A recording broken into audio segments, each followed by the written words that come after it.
We have just spent the last 6 weeks sailing on 4 different cruise ships. We've sailed through the Mexican Riviera, the Western, and Eastern Caribbean. And during those 6 weeks, we've made 17 different port stops. We're going to break down each stop, what we did, and then let you know which one we thought was the clear winner, which one we're not so sure we do again, and the one that surprised us the most. We are Robert and Jill, a Gen X couple who retired early to travel the world full time. After 30 years of life together, raising kids, building careers, and chasing the American dream, we reinvented our retirement by selling everything we owned to trade it for the adventure of a lifetime. Join us as we bring you stories about the people we meet, the places we go, and what it took to get there. Hello, those 6 weeks, we went to 17 different ports, and actually it's supposed to be 18, but we weren't able to get off on one. We'll tell you about that a little bit later.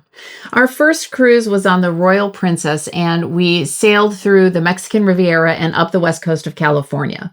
Our first cruise stop was Cabo San Lucas. Now, we have been there before, so we decided not to get off the ship.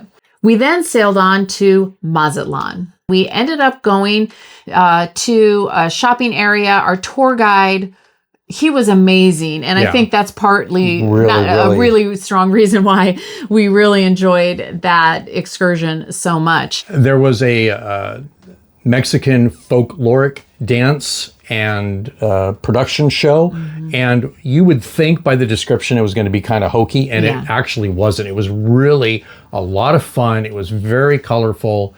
And you really felt like you were getting a lot of the Mexican culture. Then after that, the next port stop we had was Puerto Vallarta.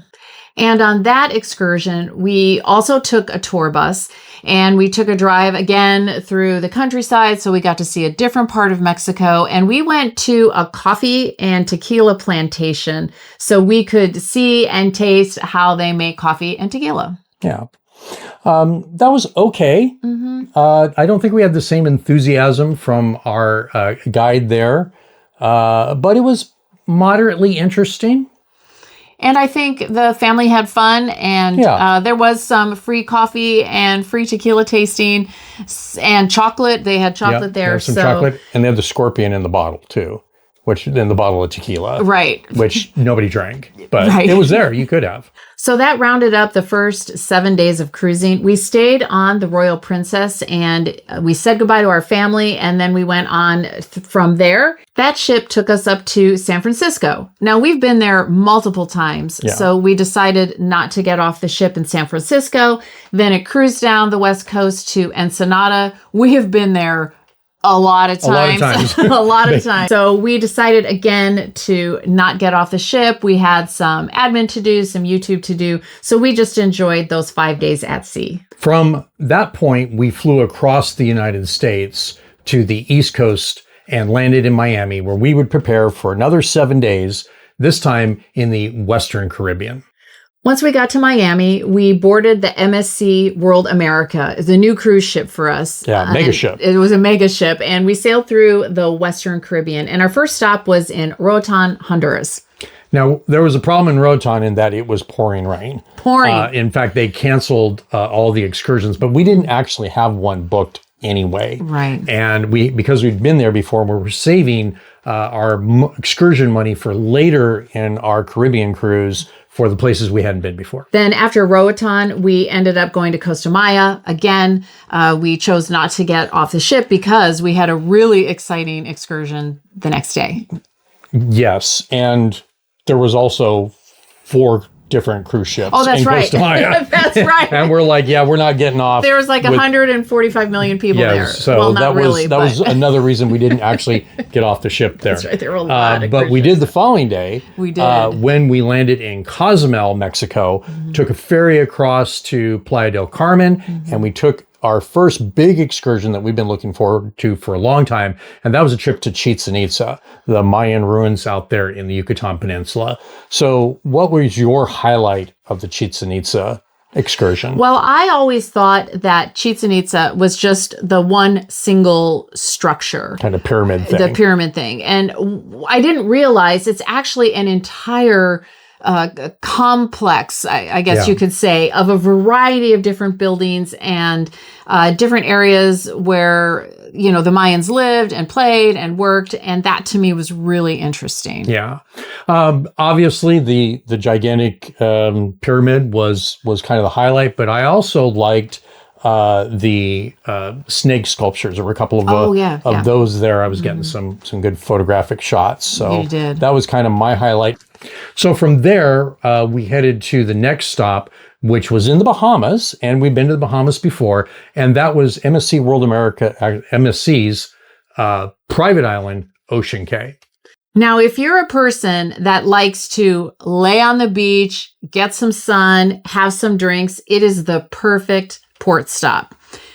We, however, are not quite those people. That's not really us. It was beautiful. It was a beautiful gorgeous spot, but it's a beach, it's a bar, it's music, it's blue water, and if you've seen that before, it's just right. So after Ocean Cay, that was our last stop on the MSC World America trip.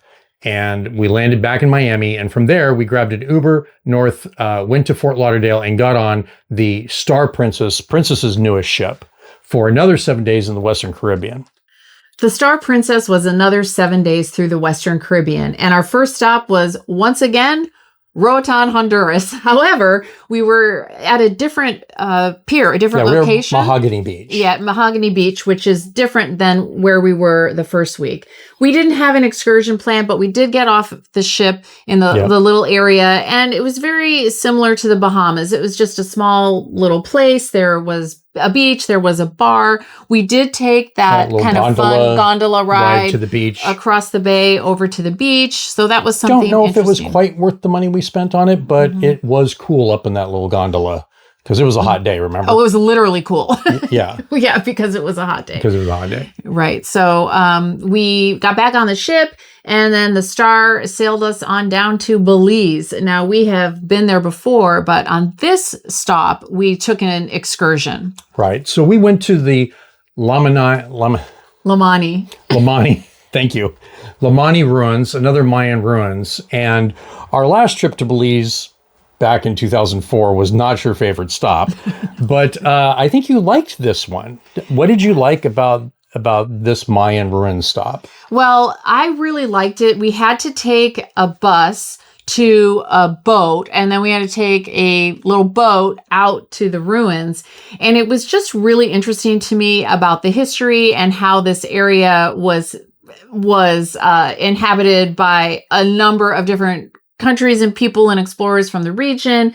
And the ruins themselves are kind of buried in the I'm going to say woods. It's not really woods. It's more like kind of in the jungle. In the jungle, yeah. And unlike Chichén Itzá, which was very kind of excavated and cleared out and open, Lamani felt more exotic because it was still in the trees. Right. It literally to me felt like a set from the movie Pirates of the Caribbean. Right. And it was just, the ruins were, from 1500s, and they were just, I think that was I really enjoyed that. And our guide was very, very informative about Belize. We felt like we really learned a lot about Belize and of course the Mayan ruins there on that excursion. Yes, so we got back on the boat, back on the bus, had a little lunch, went back on the bus, and then the Star sailed us on down back to Cozumel.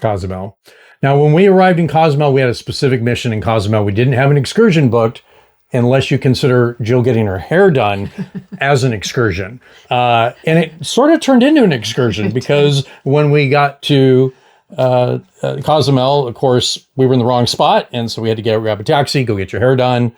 I wandered around a little bit, but that was our day in Cozumel. Right. So not a loss, but a little bit more of an adventure than at least initially planned. That's for sure. So then we got back on the Star Princess, headed back to Fort Lauderdale. We disembarked from there, and then that's where we took a taxi around to another pier, and we got on board the Majestic Princess. All right. So the Majestic Princess was going to be the big highlight of all of our cruising for this block of our travel. This was going to be 14 days through the Eastern Caribbean to every place that we were going, with the exception of the last one, we had never been to before. And we're going to tell you about that 14-day right after this. I got a commercial coming up. Brought to you by today's sponsor, Diamonds International. There is a diamond store in every port ready to sell you diamonds. The Eastern Caribbean on the Majestic Princess has been a 2-week cruise, and it's been busy. It has. We've done a lot of ports and a lot of excursions. So this is the part you've been waiting for, right. Assuming you're still tuned in by this point. So our first stop was St. Martin. St. Martin, yeah. St. Martin was fascinating because It was kind of like two countries in one. One single island, one side is Dutch, one side is French. Mm-hmm. The Dutch side has its own feel to it. There's one single flag, but they fly the French flag on the French side of the island, and they fly the St. Martin flag on the Dutch side of the island, but yet that's the official flag for both. I asked because I love flags, right. And that was the big question I wanted to ask. Our tour guide is, okay, what's the deal with the flag? So this was a bus tour through the whole island, and it was just really a lot of views. It's a beautiful island. It's small. And as Robert mentioned, it was fascinating to me because there's 2 governments, 2 currencies, 2 police departments. It's, I think, a 32 square mile island. And we had hoped to get to Maho Beach, where the planes land like right on top of your head. Mm-hmm. But unfortunately, due to weather conditions, mm-hmm. There was some surge, and the police had blocked our tour buses' the ability to get to the beach there. So we missed out on kind of the key thing we wanted to do there. Yeah, but it was still interesting. It still was very interesting. After St. Martin, we headed to the island of Dominica, but unfortunately, there was a pretty strong surge, so the captain made the call that morning to not dock in Dominica. Yeah, so we got to see it, but we couldn't get off the boat, so we do not count it as a country visited, even though it was literally right there. Right there. So then we headed to country number 13, St. Lucia. So St. Lucia we're very excited about. We just heard people rave about how beautiful it was. So we took a catamaran excursion that was going to take us to the famous Pitons, which is a volcanic peak, but not a volcano. So we sailed out to the Pitons to see those. It was great. Being from Southern California, we're used to really big mountain ranges, right. But it was super cool to see it there. And then we pulled over to a little harbor area and were able to get off the catamaran, do a little swim. There was a pretty strong surge, so we didn't stay too long and headed back to the ship. And then we set sail for country number 14. Country number 14 is Barbados. Mm-hmm. And I was super excited to go to Barbados. Our excursion there was a turtle encounter and a shipwreck snorkel. Both those, sea life and wrecks, our jam. We were super excited about that. So we got on another catamaran and went out. And there was just a ton of people in the water. But we did see a turtle. Mm-hmm. Got a good shot of a turtle. But it was mostly a lot of flailing legs and a lot of people in the water, but it was very beautiful. Then we moved over to the shipwreck, and the shipwreck was amazing. It was very shallow water there, so we were very close to it, but because we're wearing these kind of not life jacket things, but inflatable vests. Inflatable vests for snorkeling. We were not allowed to remove them in order to kind of dive down and touch the wreck. But we saw a bunch of scuba divers down there, and they were getting a very close-up look of the wreck. And how did you feel about that excursion? Oh, I love that excursion. The water was warm. It was a sunny day. I got to see beautiful fish, this cool shipwreck. And then we motored along the coast of Barbados. And it's just absolutely beautiful. They pointed out Rihanna's condo that she owns and that her family stays at. It was really, really fun. I really enjoyed Barbados a lot. It is a beautiful island. Yeah. And one of my favorite flags. Country number 15 is Grenada. And this was the island one of the main reasons I booked this specific cruise is I wanted to get to Grenada because of the 1983 intervention of U.S. forces there and being ex-military. I actually served with some guys that had been part of the operation, and I was dying to see the history of the island there. We ended up hiring a private tour guide, Dwayne, and he was amazing. He's absolutely amazing. He's from the country. He's a super nice guy, family man, and we spent the whole day with him. And he first took us up into the mountains of Grenada. There is a rainforest there, and it's beautiful and lush, and the air just is sharp and clear. We saw a beautiful waterfall there. There is another area where there are wild monkeys. So we had bananas, and the monkeys came out of the trees and jumped on me, jumped on Robert. We fed them bananas. Now, Dwayne had them come out. Correct. It was almost like Dwayne and the monkeys had an arrangement, right? Like they knew when Dwayne showed up with the bananas that it was feeding time with the tourists. Mm-hmm. And so he had us kind of stand there and hold our hands out. You were kind of up first, and you were a little shocked. You were a little unsure. Nervous. I was very unsure. Yeah, I thought, I was super excited. The monkey was actually really soft. I kind of petted the back end of it, and I'm like, oh, this is like super soft. But they got a little aggressive. Mm-hmm. Not aggressive. They got a little anxious to eat the bananas on it, and Dwayne kind of growled at him a little bit, like, hey, calm down. You're going to get your banana. After that, he took us to the more historical part of the tour about the American intervention in 1983. Not being a history buff like Robert, it was a lot of education for me about what happened, and it was really, really fascinating. And my takeaway was the gratitude that Dwayne had for America and the American military, and he was literally moved to tears more than once with gratitude that had that not, because that happened, he and his family were able to live freely in the country that he loves. Yeah. And we're going to have a little longer video about Grenada coming up in the future. We want to tell you the story about that part and the places that we saw and why they were so historically important. So we'll get into that more later. From Grenada, we sailed to the country of Trinidad. Mm-hmm. And this was country number 16 for us. We landed in the port of Spain. We didn't have an excursion set, but we did decide that we're going to kind of walk into the city. And there wasn't really a whole lot to see there. That's right. And it was a Sunday, so many things were closed. Pretty much everything was closed. In fact, we were told that. All the shopping is closed. Mm-hmm.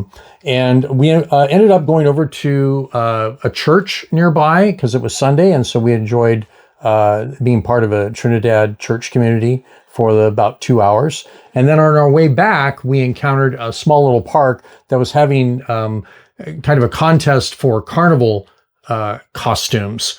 And all of these young people in these elaborate costumes. And that was really kind of the highlight of Trinidad. But we felt like it was more of like we lucked out on that little moment. Mm-hmm. Had that not been going on, I think there wasn't a lot to Trinidad. Yeah, and at least in the section that we were at. It was very urban. There was a lot of traffic, a lot of... I would say high rise, not really high rise, but tall buildings. And so it wasn't quite what we expected. Very urban. Yeah, but I'm glad that we had the opportunity to at least see the little bit that we did. An extended excursion might have shown something interesting. When we looked at the excursions, we didn't see anything that really grabbed us. After Trinidad, we headed to number 17, Aruba. And like Trinidad, we didn't have an excursion book, but we decided to get off the ship and walk around, which we did. And my goodness, it's hot. Oh my gosh, yeah. It was hot in Trinidad and hot in Aruba and hot with humidity. Being from the desert. We're used to hot.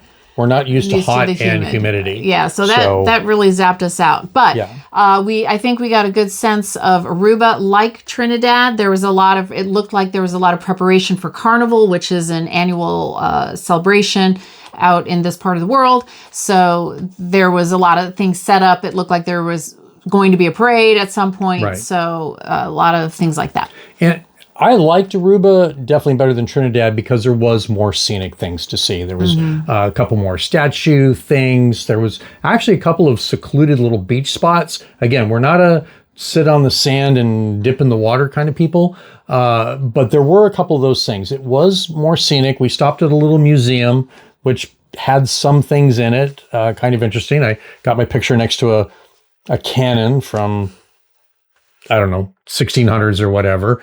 So that was a highlight for me. But and then your typical shopping and other types of touristy things. But Aruba was definitely more scenic than Trinidad. At least the parts that we saw. Yeah. After Aruba, we headed to Turks and Caicos. Now, we have been there before, but despite that, we decided to book a snorkel and stingray excursion. So what did you think about the snorkel and stingray? I really enjoyed the snorkel. It wasn't too far from the ship, and we got to see some beautiful coral, lots of different fish. It was a little overcast, so I don't think it was as vibrant as other snorkels and scuba dives we've been on, but it was really cool. Did you like it? Yeah, I thought it was great. I thought we saw a lot more fish, and we were much closer to the reef than we were on the Barbados, as an example. So I really enjoyed the snorkel part. Then we went over to the little island to go see the stingrays. The stingrays, yeah. So we got out of the little boat, and there were, about 3 stingrays swimming around. Yeah. So we got some pictures of that, and they were super cool to see. And then our guide was able to get one to come over. Apparently her name is Julie. And we got to hold her. I think you were a little more excited about that than maybe I was. Yeah, I thought it was great. And they were big. They were really big. We've been to, some aquariums where you kind of get to touch the stingrays and starfish and stuff, and they were small. This thing was big. It was 3 feet across? Yeah. Probably. It was big. It was big. But they were very cool. They were really cool. So we both had a chance to do that. And then we gave Julie a little kiss goodbye. Yep. And then we headed on back to the ship. So all in all 17 port stops, they were just great. They were. Yeah, everything had some positives. Everything had some things that maybe we weren't too fond about. But I think it was a really, really cool opportunity to see so many different places. So which one would you say, not so sure we do that again? What would you say? Trinidad. Okay. Yeah, Port of Spain. Well, how about you? Yeah, I would agree with that, with a caveat that perhaps if we were to find ourselves there again, I'd probably do an excursion or something that would take me a little further out into the island. Yeah. Yeah. All right. So then, of all the port stops and excursions we did, which one surprised you the most? I think it was a tie for me. Oh. We've sailed the Mexican Riviera several times, and Mazatlan was definitely a surprise. And Mazatlan would be one I would go back to again because I didn't realize there was so much there. Because when you land, it's very industrial. But when you get outside of that little port area, it's really a beautiful city, and we had such a great time. However, the other thing that surprised me actually was yesterday when we did the snorkel and stingray in Turks and Caicos. And that was way more exciting than I thought it was going to be. And we got to see the fish way closer than I assumed it would be. Mm-hmm. How about you? I would agree about Mazatlan. I would say that one surprised me the most for all the reasons you said. Okay. And so now it comes down to which was the top place. Clear winner. Clear winner. The one that absolutely to recommend to everybody that we talked to. Mm-hmm. What was your choice? I have a tie. I had a hard time deciding. And I would say Grenada for sure. It surprised me. It was interesting. The country's beautiful. And I really, really enjoyed it. And I enjoyed our tour guide too. I think that made a big difference. And then I also loved Turks and Caicos, the snorkel and stingray. And it's a tie because they're both so different. One was rainforest and history. The other was coral and stingray. And those were my 2 favorite winners. Okay. I think for me, just because I've already talked about Turks and Caicos, which I highly recommend, certainly I think Grenada for me was the highlight. I love the history. And in many ways, also the island surprised. It's a very beautiful island. I think to some degree, we kind of had the impression that a lot of these islands would be kind of cookie cutter. They'd all be the same. And there was just such a beauty to Grenada that I cannot wait to go back. Same. So it was a really great 42 days cruising and seeing all these beautiful places. And gosh, we sure feel fortunate that we're able to do that. Yeah. And you'll want to join us next week. We're going to talk about what it was like to cruise for 42 days. We're going to talk about the different ships and the things we liked, the things we didn't like. Right. And we're going to answer the question many of you are probably asking, how much did it cost? Thanks for joining us today. You can find us on social media at both Facebook and Instagram, where we kind of post daily about the things that are going on in between our YouTube videos. So make sure that you like, comment, and subscribe. We would love to hear your comments. What did you think about our trip? Is it something that you would do? What do you think we missed? Let us know in the comments below. And you may want to check out this video where we talk about the first 3 things we do on day 1 of every cruise. And we did that every time we got on a ship over the last 6 weeks. And as we keep traveling over the next few months, we can't wait to continue to bring you the stories about the people we meet, the places we go, and what it took to get there. Thanks so much for watching.